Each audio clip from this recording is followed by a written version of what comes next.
Hi, my name is Javier Sanchez, and I've worked in youth prevention for over 20 years. I love what I do. I also love stand-up comedy, and I heard one of my favorite comics tell a story about a time he was doing a corporate gig in front of about 500 people, and he's telling his jokes, so no matter what joke he told, nothing was hitting. Nobody was laughing, nobody was engaged, and he struggled through his whole set, right? And he essentially bombed, right? And he felt so terrible. He went up to the client afterwards and he's like, look, I don't know what happened. And the client told him, you know what? It's not your fault. Most of the people that work for our company don't speak English. And he's like, man, I wish I would have known that ahead of time. Like, he couldn't connect with the audience because they didn't even speak the same language.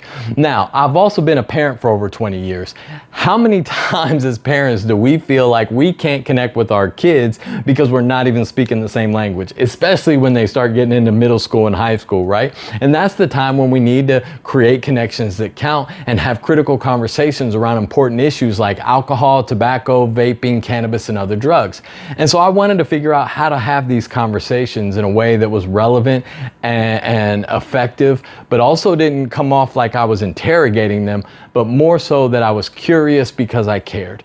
And so what I learned was right time, right place, and right opportunity was important. And so I would look for those opportunities. Maybe we'd be driving in the car somewhere, or maybe we'd be having a meal or playing a video game together or watching a TV show or movie together. And I would look for the opportunity to have the conversation. And I just ask them three simple questions, like, again, with no judgment, no interrogation, just curiosity because I care.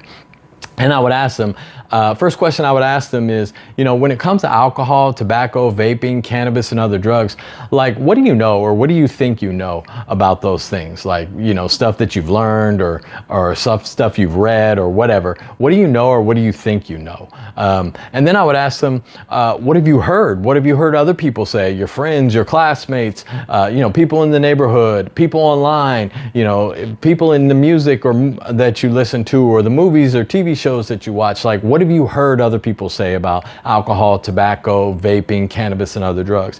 And then I would ask them, is there anything that you wonder about? Anything that you're curious or concerned about that maybe we can go and explore and do some research and find out the answers to and get some clarity or some confirmation, right? Again, no judgment, just curiosity because I care. And then I would ask them, do you mind if I share with you what I know or what I think I know? And can I share with you some of the things that I've heard? And can I even share with you some of the things that I wonder about? Because I don't have all the answers. And then we can look and we can explore and we can discover and find the answers together, right? Having these conversations is so important if you want your kids to live happy, healthy, and productive lives.